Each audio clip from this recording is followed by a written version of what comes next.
ఒకసారి ట్రైన్లో ఒక ఆయనకి సువార్త చెబుతుంటే ఉన్నట్టుండి ఓవర్ రియాక్ట్ అయిపోయాడు ఆయన. కొంతమంది అలా ఉంటారు కదా, అప్పటిదాకా బాగానే ఉండి సడన్గా రియాక్ట్ అయిపోయి అంటాడు, ఏముందండి బైబిల్లో అంతా మతమే కదండి, మీరంతా మత ప్రచారకులు కదండి, మత మార్పిడి చేయడానికి ప్రయత్నం చేస్తారు కదండి, మత మార్పిడి చేయడానికి మీకు అమెరికా నుండి బోల్డ్ డబ్బు వస్తుంది కదండి అన్నాడు. కంగారు పడకండి సార్, కూర్చోండి, ఏం పర్వాలేదు. మత మార్పిడి, మత ప్రచారం చాలా పెద్ద పెద్ద పదాలు వాడేశారు. అయితే దానికి ఆన్సర్ చెప్తానని చెప్పి కూర్చోబెట్టి చాలా మాటలు చెప్పేసరికి చివరిలో ఒప్పుకున్నాడు, ఇది మత ప్రచారం కాదని.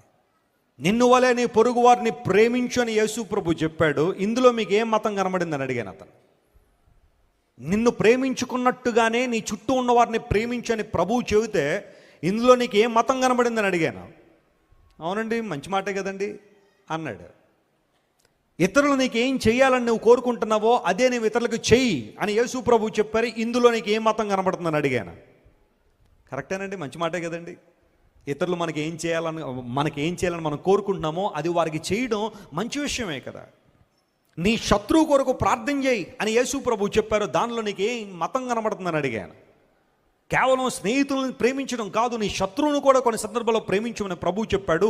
ఇందులో నీకు ఏం మతం కనబడుతుందని అడిగాను. అవునండి, ఇందులో పెద్ద ఏముందండి, మతం బాగానే ఉందండి మాటలు.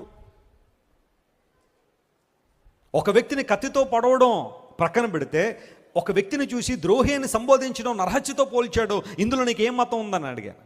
ఇలాంటి మాటలన్నీ యేసు ప్రభు చెప్పిన మాటలన్నీ కూడా ఒక్కొక్కటిగా అతనికి చెబితే ఒప్పుకున్నాడు. ఇవి మతం కాదండి, మార్గమే. యేసు ప్రభు చాలామంది తెలియక మతం అనుకుంటారు, కానీ బైబిల్ గ్రంథంలో దాగి ఉన్న నిక్షిప్తమైన నిధులు మనం పరిశీలించగలిగితే ఎన్ని కుటుంబాలు కట్టబడుతున్నాయి, ఎన్ని జీవితాలు కట్టబడుతున్నాయి, ఎంతమంది బ్రతుకులు మారుతున్నాయి.